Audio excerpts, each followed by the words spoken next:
Okay. Thank you, Tim. All right. So first of all, welcome everyone to this community call about OCDS extensions. My name is Julia, and I am part of the OCDS help desk. And also with me on the call today, we have Tim Davies, also my colleague from the help desk, and Tim Williams. And so on the screen now, you should see the high-level agenda of what we're looking to cover today. So after introductions, we'll have a short presentation from my colleague Tim Williams about OCDS extensions, after which we will move on to our guest speakers' presentations. So we have two presentations planned for today. One is from Miroslav from Quinta Group in Ukraine, and the other one is from Julio and Leticia, Mexico Ministry of Finance. Then after our guest speakers, we have Tim Davies talking a little bit more about creating OCDS extension, and so going into a little bit more depth about the technical side of the process. And then we have a session for Q&A, of course, and then some closing thoughts and reflections at the end. We've already mentioned who our guest speakers are. In addition to that, we also have a lot of participants on the call, so unfortunately we don't have time to go one by one, but please feel free to just paste your name and where you are from in the chat, and then that's a good way for other people to also know who you are and where you are from. So for our first presentation, I'll pass this over to Tim Williams to take us through the introduction to OCDS extension. Thank you. So I'll need to just screen up to share. Share my screen. Hopes good. You can see what we're going to be. So we're going to. It's visible. Cool. Okay. Yes. I'll carry on. Thank you. So we're going to just briefly cover what are extensions, but there's a bit of background here as well, just so that people feel comfortable with the basis of OCDS. So let's just think about, first of all, the schema and what it does. So the schema helps us define the structure of OCDS. Imagine, for example, that a government wants to buy something. It could be, for example, a fleet of environmentally friendly cars. They've got a budget, and from that they're going to happy to pay some suppliers that they need to find. So at the very basic level, there's a transaction money for goods, and the contracting data standard schema attempts to capture all of the transactional fields, all of the details that are relevant to that type of transaction. So we model with these concepts. So we've got the government and the supplier. We've got the goods that we or service that we might want to buy in a budget, and there are relationships between these concepts. So, for example, the schema allows us to define the structure. So we need to actually say, well, who is the buying party? A government department, for example, and they will have some kind of unique ID. The other party, the seller, is going to have seller name, sell Inc., for example, and they're going to need an ID. And then the award will need to be described in some way to supply XYZ, whatever it is, and we need to be able to uniquely identify that award description as well. And then we have a contract value, and we need to be able to uniquely recognize that block of money. So in order to make sure that these concepts are actually related in individual instances of procurement, we need to tie them together with an open contracting ID. And this enables us to make sure that when we're talking about an instance of procurement, we have matched the seller, the award, and the contract ID, so a whole load of other parameters too. And this is, of course, grossly simplified. You know, we've got a lot of fields that we need to include in these in these. So, for example, in the parties, both the buyer and the sellers are going to have a lot of other additional information needed too. You know, we need to know their address, their roles. Perhaps there are some other identifiers that help us know who they are. In the award, we need to know the date of that award and its value. Perhaps there's a URL which actually publishes in great detail descriptions of the award, and we can look at that website, and so a unique URL for that award is a great thing to have here. And we also might publish the quantities associated with the award too. And also in the contract view, we might need to know the start date, end date, and value paid. So the scheme allows us to capture all of this type of information. That's the important thing we need to understand here. So schema to do a couple of things. Can check if data is structurally valid. So for example,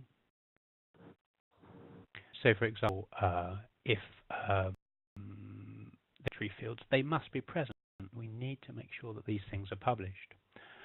So you can see here, for example, in this big yellow box here, we can got the ID here, which uniquely recognizes an instance of procurement. The scheme also needs to make sure the data is of the correct type. So, for example, let's focus here on this blue bit of text here, that this is a number. And the validity check here will check that that is actually not text, not a string, but actually is represented as a number. And so that in the case of this currency, that it's recognized with a 3-letter ISO code, which says this is a valid currency. So, here we can check that the data is exactly the correct type and will be approved with a check. We can also use this schema to help us understand what a field means. The schema permits human readable column titles as well as the field names, and it also allows the description of the field. So, for example, in this rectangle box at the bottom left hand of the screen, you can see we've got the code, which would hit status with a small s, the human readable label, a big S, and a description too of what's actually to be included in the status label. And over to the JSON on the right-hand side, we see the yellow ellipsis there relating to, for example, that field status, and we can see that we've got a value there, in this case pending. Now, it could be that those values, like pending, are constrained within code lists, and that means that we've got predefined categories which say you can only select from this these particular titles. So status might be pending or completed, and then you'd have no other permitted entries you could put in there. Or code lists could have the opportunity to include additional open fields. So how does it relate to extensions? Well, an extension adds new elements to the schema. So we've got this little model here of procurement that we've already, public procurement that we've already sort of just said, well, this would capture the fields between the government and the suppliers for the exchange of money for goods. But you might have totally different ways of undertaking different types of public procurement. So the PPP, public-private partnerships, there could be tenders, different direct contracting. So there are different flavors of public procurement. Different countries have different approaches to public procurement. So one country does it this way, another country does it in another. And so in each of these different situations of different flavors and different approaches, you might need different fields to be included in the schema so that you can properly record all of the transactional details. So those extensions would permit us to add the new fields and allow us to validate and understand those fields in OCDS. So, a point here on this slide, perhaps you realize, well, if we're adding new extensions, some of those might be actually quite useful. They might be to cope with different flavors of public procurement to start with, but then we might recognize, well, maybe they should be included in the core of OCD, and so eventually they might migrate to the core standard. So when you use extension, so the OCD core only includes fields that all publishers should be able to provide. But there are different types of extension. So first of all, there are core extensions that are widely used and maintained by the OCDS technical team. So they're widely used. That's the key point. There are also community extensions, and those are maintained by third parties because they've got a much more limited use case.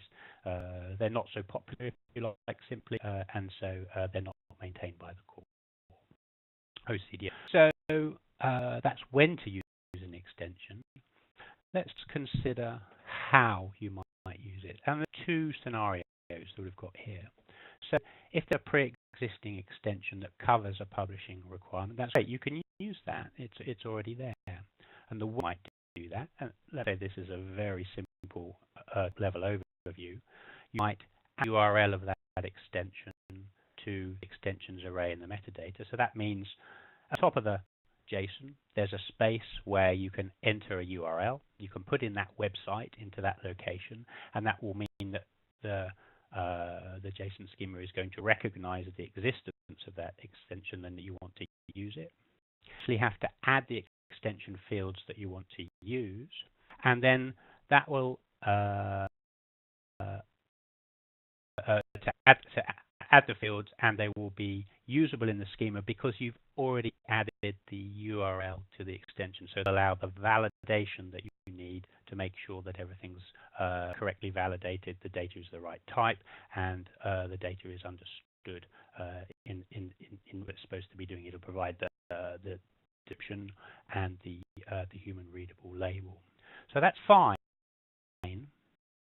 Existing extension that you can use. What do you do if there's no extension that covers the fields that you want to include in your submission to the data standard?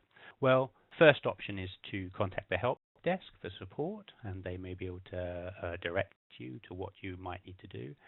Secondly, and it'll be discussed further in detail in this presentation, you can use the extension template tool to build your own extension.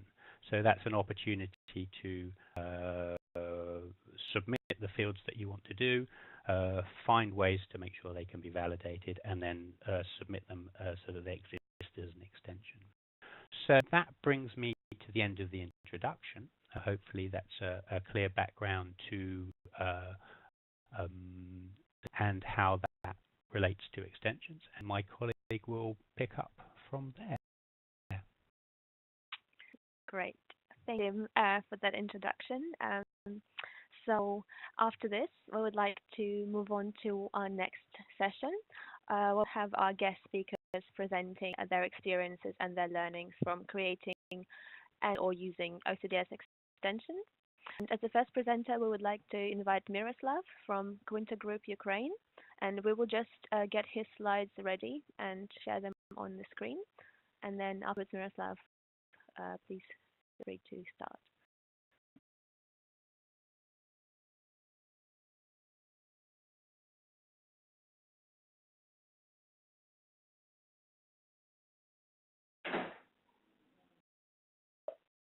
All right, slides on screen. So just tell me when you want me to move through them.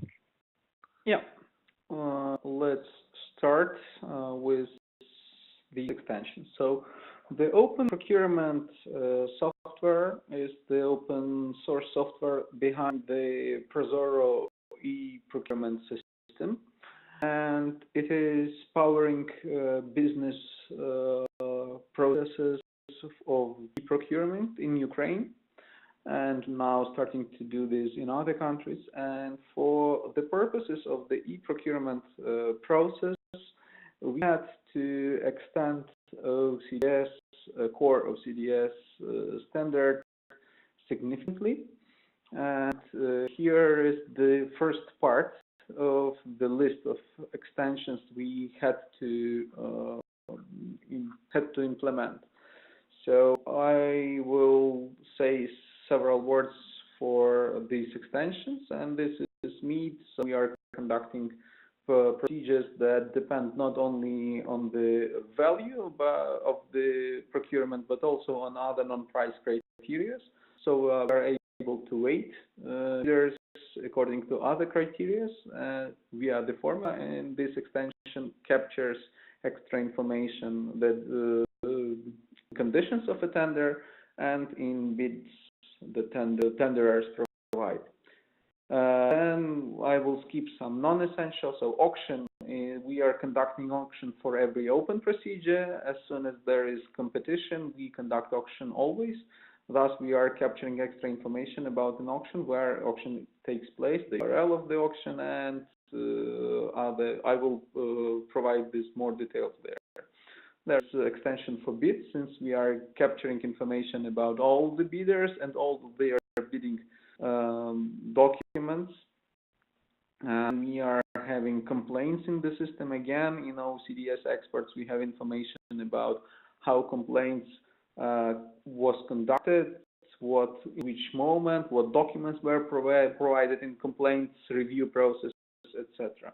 So additionally, we have so-called contract ID, that is, and contract number. So there are the contract ID is generated by the system. Contract number is the one that parties enter into the field, that is in papers, in fact. We added to contract information about the suppliers, and then we have so-called delivery location and delivery. Thus, we needed extra extension for this. We have eligibility criteria, not eligibility criteria, but results of eligibility review process. So qualification, it's not qualification.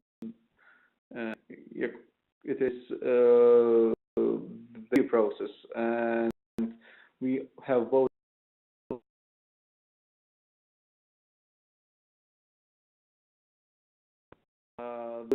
of contracting authority to provide this eligibility information to a system.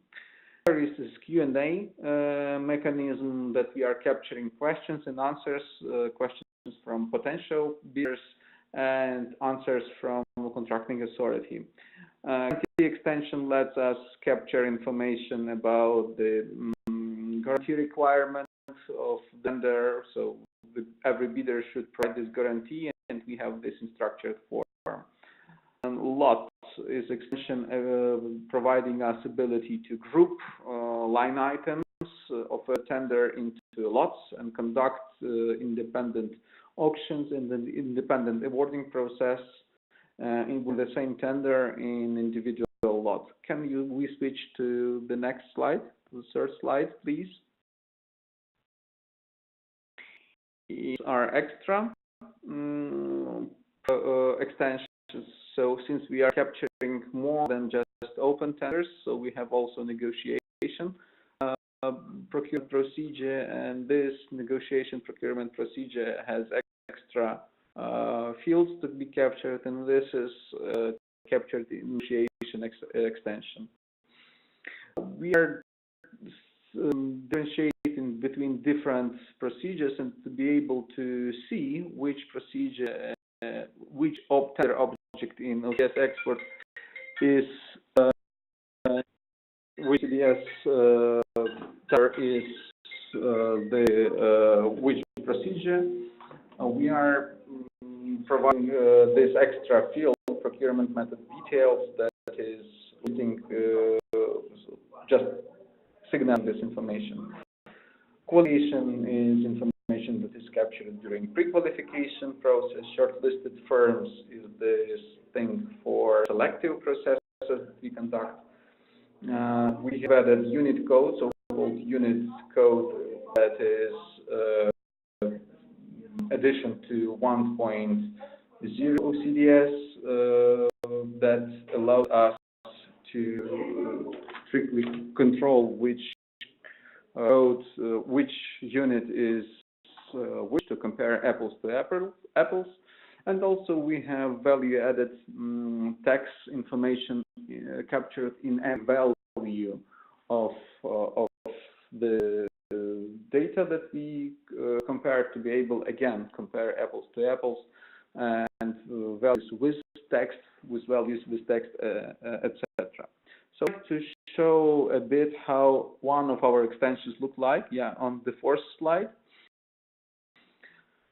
has done so. Extensions, a mechanism was also present in OCDS 1.0, but in so-called patch format. Patch format, and this is just the extension how it looked like in that older format. It is less intuitive than the new one. Yeah, please, next slide. And next is actual one. And this is, for instance, we are adding auctions property, and this auctions property is array, and this auctions property has extra fields, and this is the URL of the auction where it is happening, the period during which auction has been conducted. Initially, it has only start date. After the auction is finished, we are registering the end date when the auction actually finished. And as a tender conditions, we have a so-called minimal step that is directing how the auction is being conducted. So please switch to the next slide. And this example of the data in this extension. So you have auctions array, top level in the record and is in release. And then there is a minimal step. It is value with the currency and the amount, the URL where this auction happened, and start date and the end date when this auction happened. You can see the second level precision and even microsecond level precision when this auction has finished. So, and the data in human readable format, like it is displayed or entered in the system. So this is one of the examples, a rather simple one. We have some extensions that depend on other extensions. So like these auctions, you can see that it is array. Why it is array? Just because we have lots, and in every lot we have multiple auctions. So we are having multiple objects in this auctions array, and then every auction object is getting extra property, and this extra property is related lot property, and then the ID is pointing to the lot that is in different extension. So again, this auction extension depends on the bids, because bidders would need to know their participation URL, so where to come to take part into an auction. And when we have bid extension, this auction extension adds additional field that is participation URL.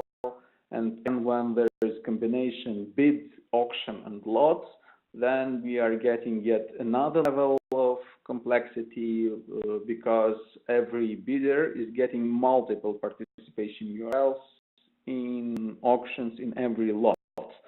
So this is something that is not yet fully developed in Open Contracting Data Standard extension standard, let me say, but I hope we're a clear path forward from the moment. So I will conclude, finish my presentation, not to take too much time. Thank you. Right, thank you very much, Miroslav, for that. So are there any questions at this point for Miroslav or for his presentation from anyone? We can take a few questions now.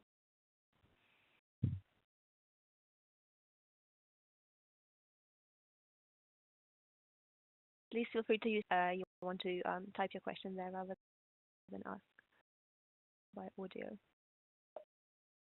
This just had an observation, which was to build on the fact that some of those extensions were really important to shaping OCDS 1.1. So, for example, some of the procurement method details made it into 1.1 and gave us additional fields. So it really worked with that example of the extending a kind of testing ground for new fields that we might want to bring into the standard. And I'll talk a little bit more about that in a while, but just to recognize that the work that the open procurement team did to build on the foundation of OCDS has been really key in shaping our whole understanding of extensions.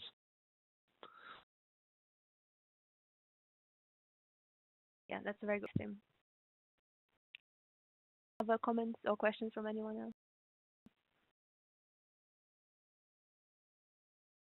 Well, can we invite Leticia? I believe you're on the call. If you're happy to present your slides next, that would be great.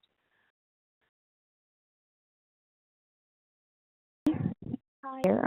And I'm ready. So as a fact, I don't have any slides. So sure, you can. That way, if that's okay. Yeah. Okay, good. Well, a presentation is a little less technical. It's about our experience creating extensions and some challenges we facing through the process. Of those challenges is that the dialogue that we observe, the documentation, technical actually, and sometimes we need to realize that the implementers, even though we are accompanied by a technical team that is, well, in our particular case at the ministry that has been supporting us all the way, it's important to realize that all the implementers are not just technicians and technical infrastructure, but are public managers, and that in a sense, we believe that the dialogue is very it's in the technical level, and sometimes just a policy or the policies that have to be implemented in order to implement the standard, that communication is not there. So that there's also a need to incorporate points of view to the that are not just about to talk of data or JSONs or so our experiences.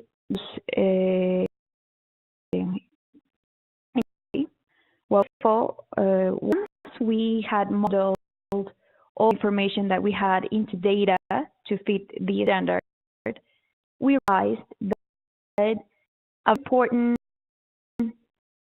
information for us, at least for the Mexican experience, missing, which is to link contracts to a greater content of the budget process.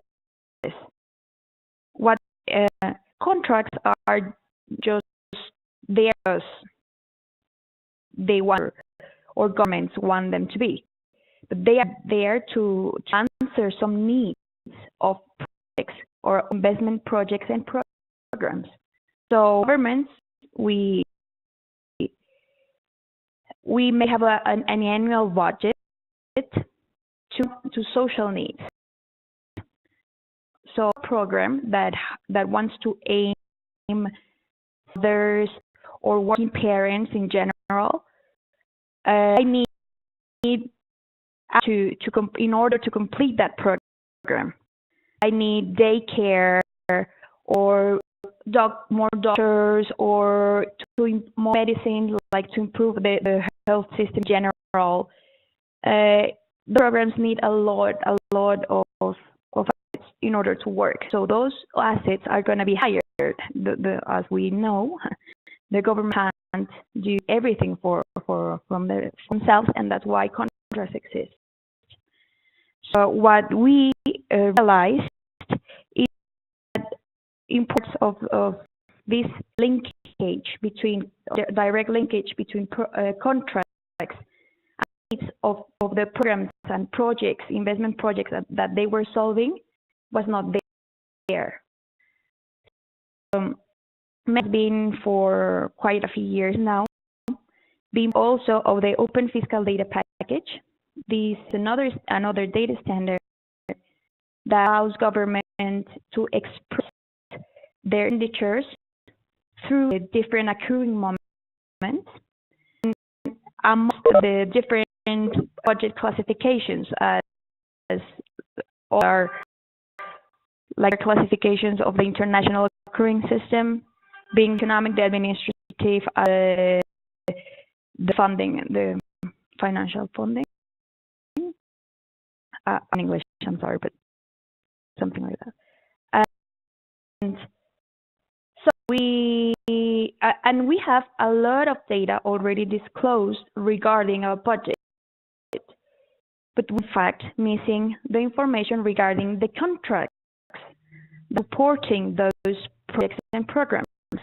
So open contracting, we had that part, but when we studied the standard, we realized that the direct linkage between budget, like net budget, and the contracts was quite there.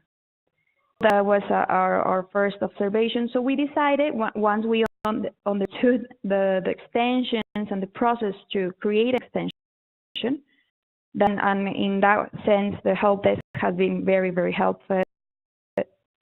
They know us all the way. Decided to go for it and create some extensions. One of our proposals is already there working, if like me, as a community, which should breakdown.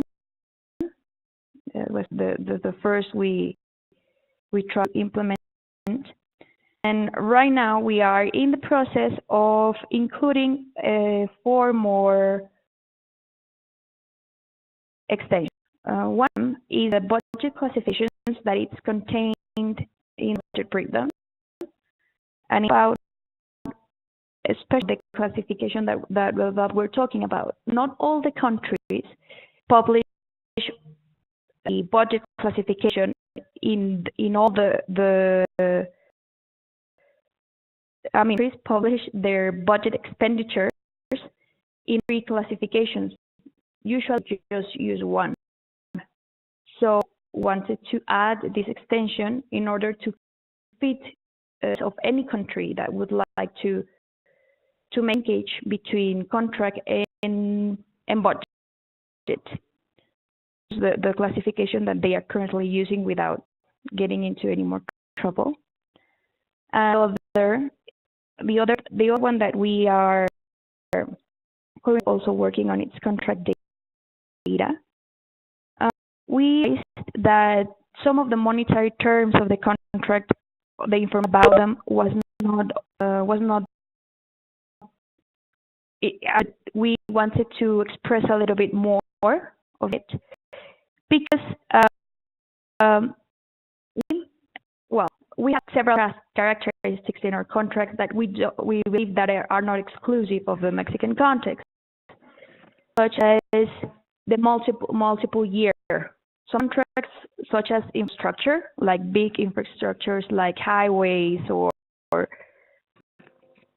highways, hospitals, or schools, are not planned to be completed in a year. It's several years to complete those projects, and that's why we had that characteristic, multi-year planning or multi-year contract. Also, some contracts are not in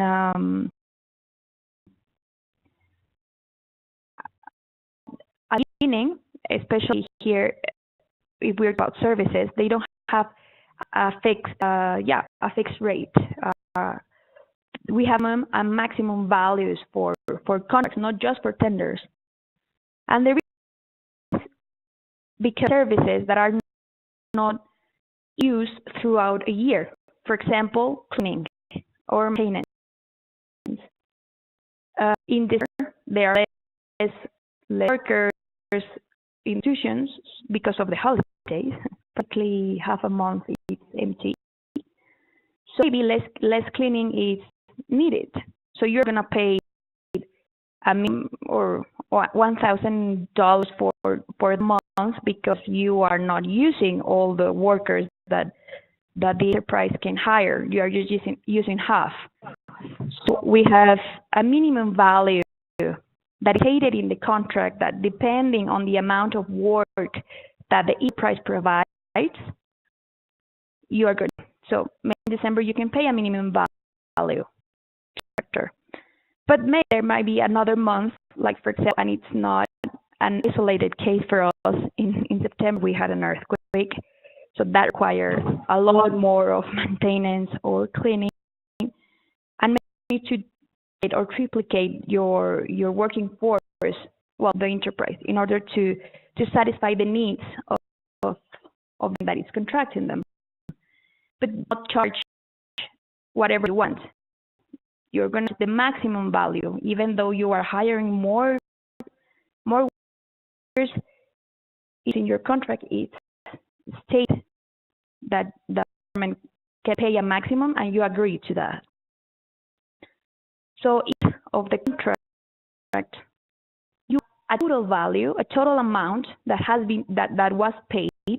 Once you sum up all the months of the contract, if it was 1 year or 2 years, whatever, but you will sum up all the amounts that you paid through the validity of the contract, and that will be your total amount. But these values are dynamic. That's why we saw that we have statistic to add, because it actually happens like that. It also happens not just with cleaning or maintenance. It happens with legal services or accounting services. The next extension that we are also didn't kick off is years. Talking just 1 minute ago, I told you that contracts respond to programs and projects, right? So maybe a contract, a big one like a highway contract, is by one buyer. It might by a lot of buyers, because that infrastructure project is designed or is operated by different ministries at one time. So the buyer's extension is pretty simple. It's probably the same principle of the unit schema that is already there in the standard. So we just wanted to add the ability to put more buyers, because in our contracting process actually it's like that. Not least, the last extension we are working on is related projects. This extension actually already exists in a PPP block, public partnership. But we believe that it should be moved to the core extension, not just for the block, because that are exclusively financed with money, that are not public-private associations, are also so they need to be the contracts that are for these kind of projects need also to have the relation with their public projects. So that one is very simple. And actually, these link the contracts with the budget.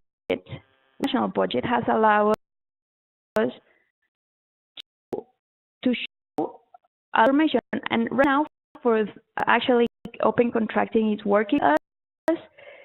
March the 3rd, we're having during the Open Data Day, we're having a data expedition in partnership with Open Contracting. They're already promoting it, and some countries have already sum up, like Chile and I believe Paraguay, so, or if it's not already there. The objective, the goal of these is that people use the data that is already available in our contracting website. I'll send you the link in a moment so you can get it. And as I was telling you, these contracts, the ones that are linked to a project, to an investment project, details of where that project is located. Our goal is for participants to go there and verify if what we are saying is true. Like with this contract, we are building a hospital and have the performance information of that construction. How is it going?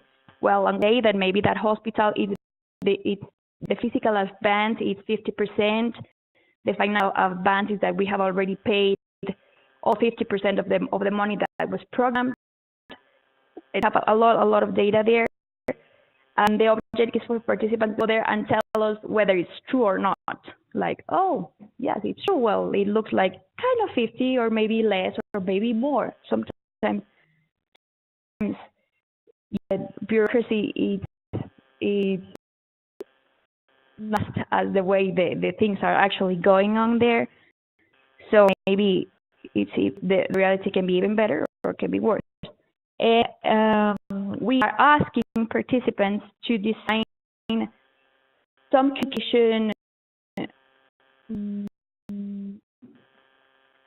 I forgot the word. A short video or a poster or something to express the importance of having this kind of information made public and how they can actually help citizenry, into their lives, how you can use it and it is actually useful. The one wins a prize that it's also being in partnership with Open Contracting, and it's really good. I'll send you the Open Contracting website. Yeah, please chat. Yeah, send it to everyone so everyone can see. Perfect. Thank you. See it. Yeah. So this was our because we are still working a lot with Tim, and this has been our challenge. But I think the part is to really get to know what data you already have. How Open Contracting can make it even better. How can the standard can potentialize your core or your association has been working on something bigger. The importance, I believe, of Open Contracting is that it helps you create context. Because as I'm telling you, yeah, we have about the data, but people, so, and it's very important, me as a citizen, I want to know, telling me you are spending a lot in this program of single mothers, which is fine, but how are you spending that money? I don't see it clearly. So when we have these two blocks, like let's call it information, I'll make it even more sense. And the proof is that we have been already able to do something with it. So because I don't have, I'm in my cell phone at home, so I don't have the link to not the link, because the link is only in Spanish of the participants. In English, if any of you are interested in participating, you're very welcome. I'll send it to you later today in this expedition data. Also want to invite you to check on our extensions. They are already in GitHub. We would like to works or not for our countries. We see that these kind of contracting take in different latitudes, but we don't have the empirical experience like to prove it.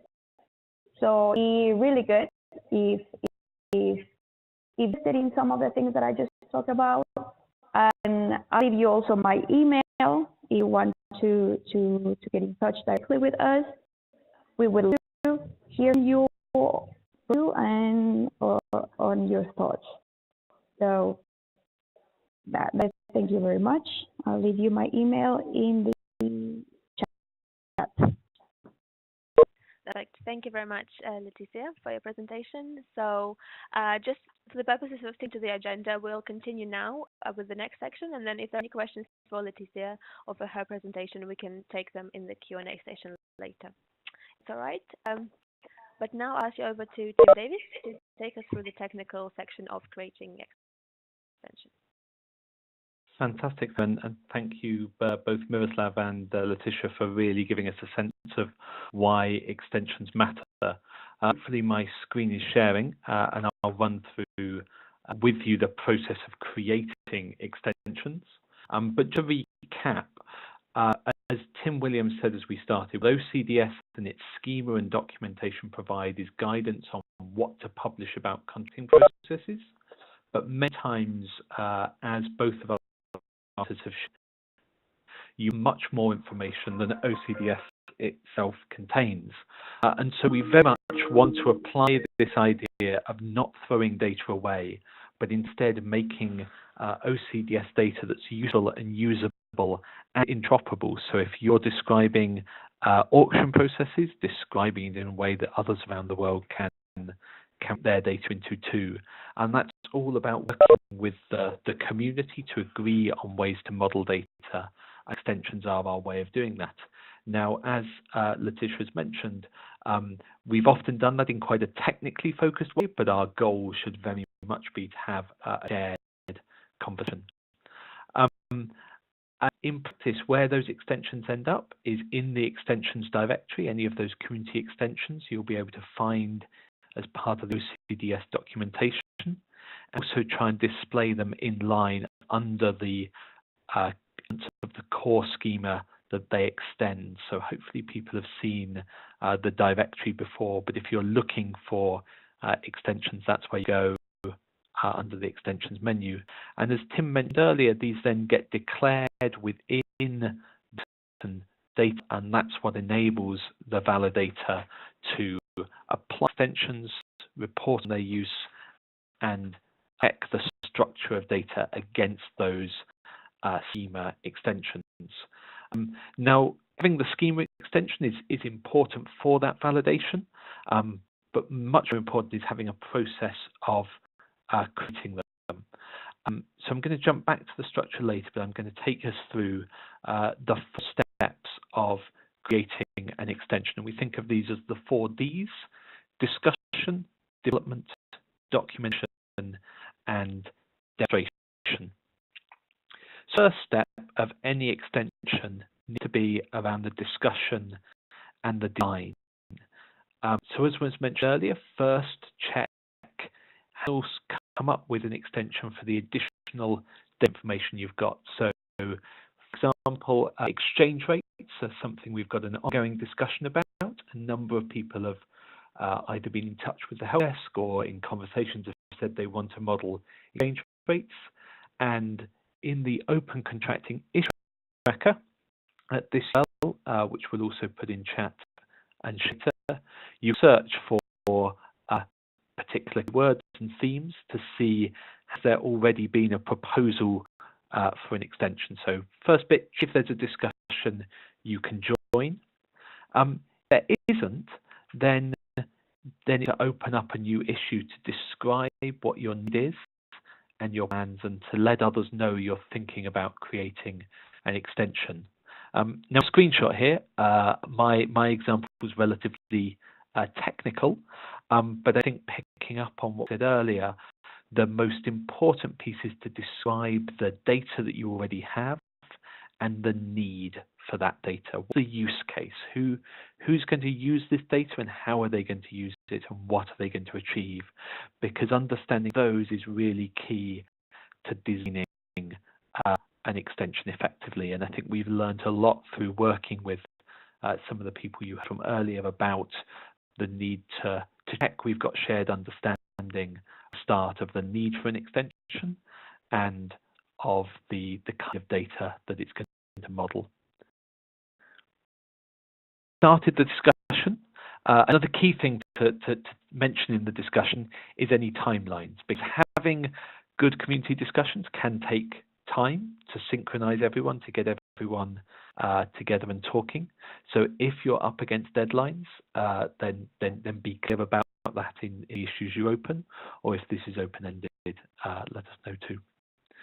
So it's the development. And we found that one of the best ways to develop is to start by mocking up an example of the data that you're trying to create. Now here, I'm saying that can be mocked up in JSON format, but that could also be sketched out as a table of data or any other format that you prefer, but just to help everyone get on the same page in a discussion about what we're trying to model.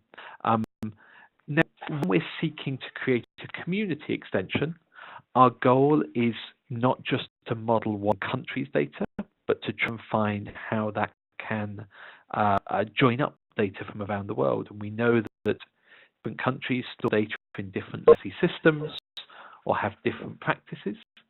And so we try and think about how different kinds of data would fit into the proposed structure and the different user needs that it meets. So even a simple extension, like for understanding exchange rates, if you look at the discussion that's taken place of that, it's taken us to lots of different concerns. So for some publishers, the important thing to know is what exchange rate is being used in a particular currency conversion.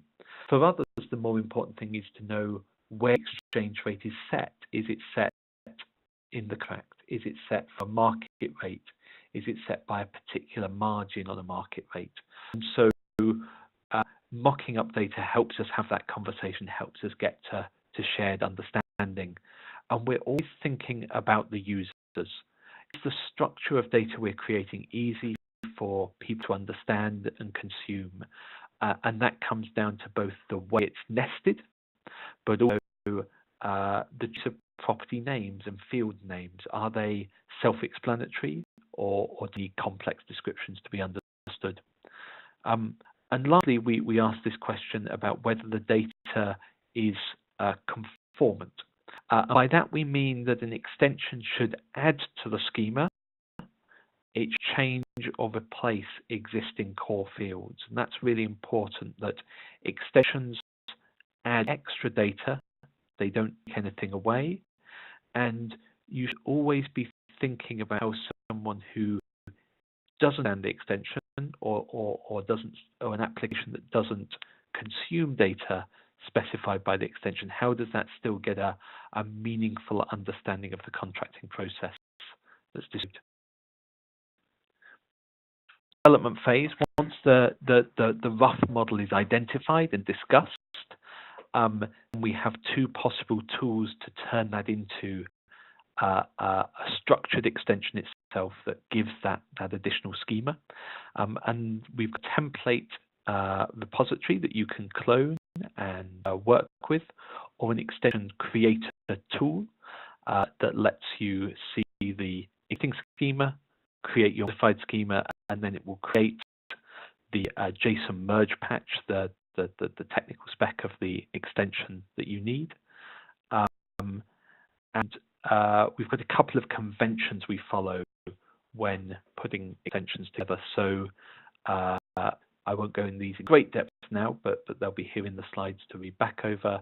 But we have things like never having an array of objects. We include an ID property. We use capitalized class names. We use case for property names, and we use English language field names in core and community extensions, but we can support translation of the titles and descriptions and documentation into other languages. It's an extension, step 3, and perhaps the most important is to document it. So you've seen in some of those examples earlier from the Tishman team that they've got good README files that explain very clearly what the extension does, give a description of some of the key properties, and then give examples of the data and that go alongside the extension package. We're currently doing some work on how to better display readmes within the extension registry, but right now we link out to the readmes on GitHub. Our step of extension development is to demonstrate and to test those extensions. So as you saw earlier, the OCDS validator, if you give it a file with an extension in, we'll watch that extension, we'll give a little green tick mark to say the extension itself is valid, is readable schema and could be merged into the main schema. And then the validator is also going to tell you, did the example file you created validate with that extension? So that testing step is really important as well. Once you've created an extension, you can also get it included in the extensions registry. Anything that could be used by others, get in touch, and we try and keep it as a community extension. And the extensions registry itself right now is managed through simple pull requests against a GitHub repository. Again, if you the help desk in setting that up, just get in touch, but it's fairly straightforward to see. So that was a quick through the processes of creating an extension. Really, this design one is the one where we're keen to develop more of a way of doing that includes both policy voices and doubling voices in a good dialogue to end up with a really good suite of that build on the core of CDS.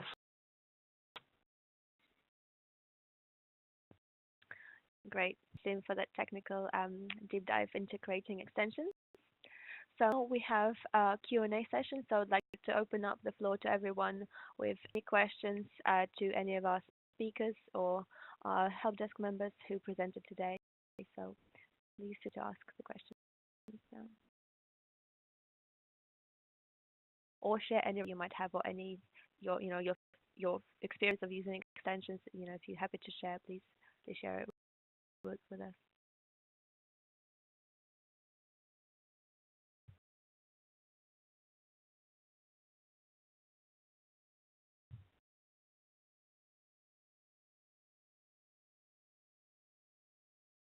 If you think of a question, maybe Tim, if I can ask you to put the slide on the screen which has the details of the help desk. So just with everyone in the meantime.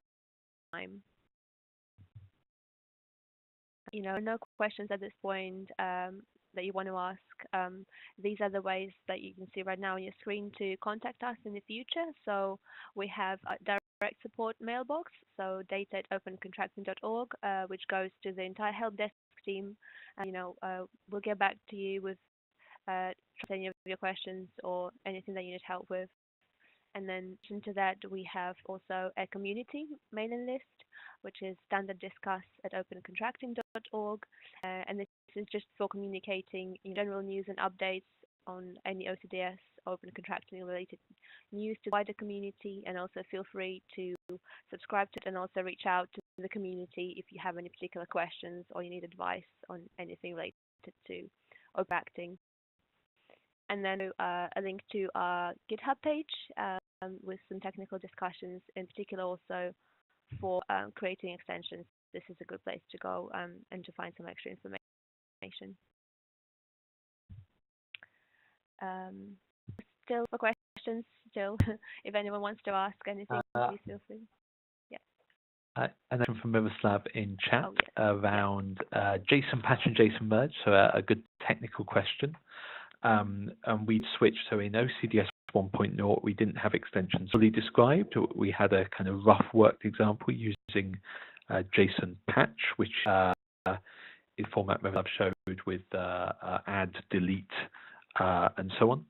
And we moved to JSON merge patch, where you simply create a copy of a schema document with just the elements that you're adding. The room for changing between those two was two or threefold. Firstly, the concept of extensions shouldn't support deletion. So the loss of the ability to delete elements that we have in merge patch versus JSON patch wouldn't, we felt. Secondly, as was noted, JSON merge patch is a lot more readable when developing and a lot easier to see the change and to do diffs against. And thirdly, it uses the same concept of merging that exists in the OCDS releases and records model. So we felt it was easier to do that. In terms of making validation more strict, second question from Miroslav. In general, schema doesn't include many strong validation constraints. There's a few required fields, but not many. You may have use cases where you want to strengthen the schema's validation requirements. And in most cases, that should be possible to overwrite the required element with an array of the pieces you want to require. The limitation there, which I guess might be what Miroslav's getting at, is that some merge patch doesn't allow you to add entries into arrays. You have to replace the whole array. So if you had use cases where you've got a lot of different extensions, each of which wants to add something to the required array, that would be difficult in the merge patch context. So that might be a technical issue we can pick up on the issue track discussion.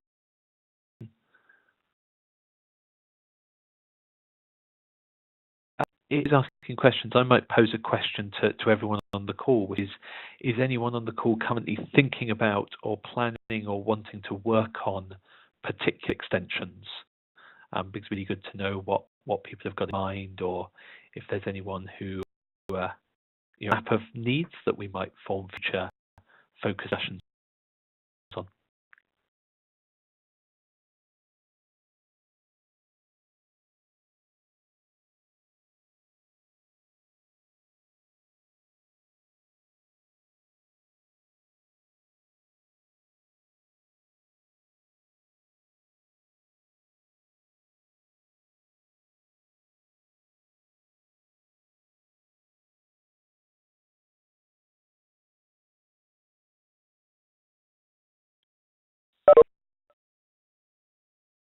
If you want to try and describe your question about extension dependency out loud, I fear I might not be able to fully capture what you're asking. Yeah.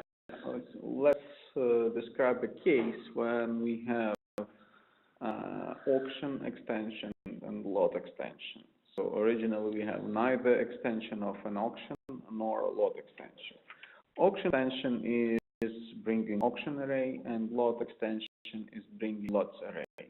But because of the fact that there is both lots and auctions extension, auctions elements should be getting extra property related lot. So this related lot potentially can be third extension that will become active only if both lot extension and auction extensions are installed. So and we split all the inter-extension dependencies in new extensions and then include them as separate extensions. So how to script this landscape?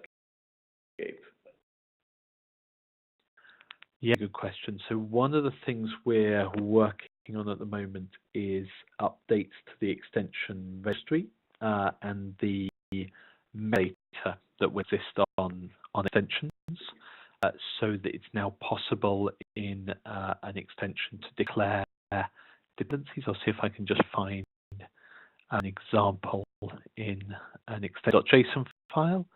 Okay, this one doesn't have it in, but you can have a dependencies now saying which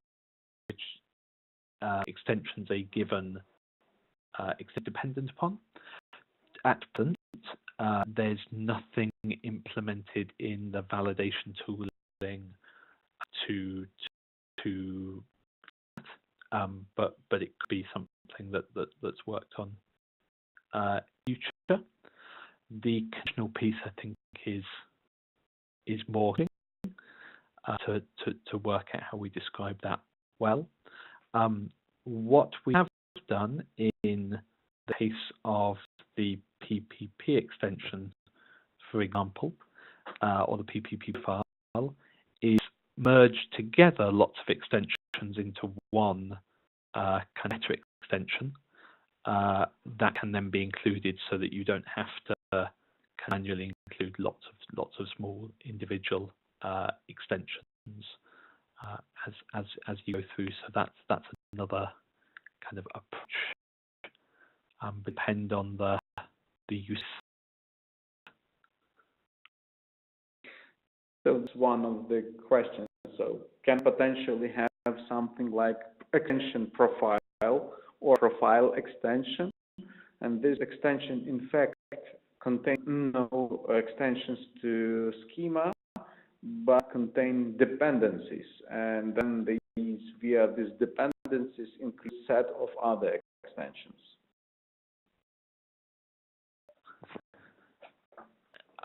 And I think we should try and mock something up to work out how that would look, and see how that works.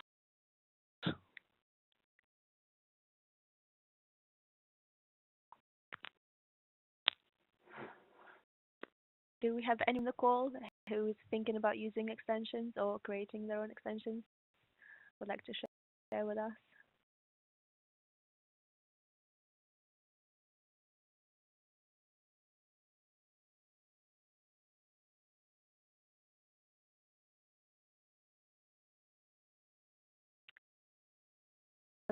Otherwise, yes, as Tim Williams just said, feel free to also place your question chat.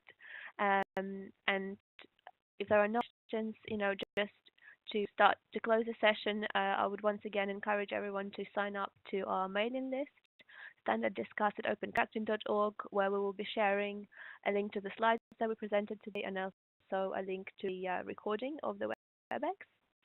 And also we will be sending out shortly a quick survey just to see what your experience was of this community call. So if you could please spare a couple of minutes just to fill out this quick survey, we'll be very grateful, and it would help us plan any of our future community calls.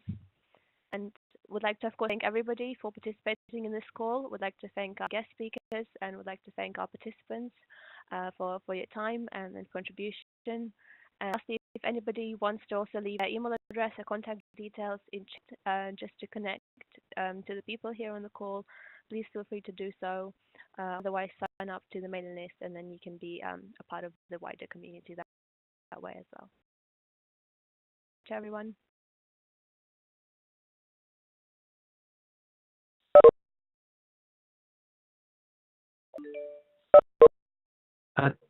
Christo, I just saw your question in or your comment in chat about the work you're doing in Kenya tomorrow.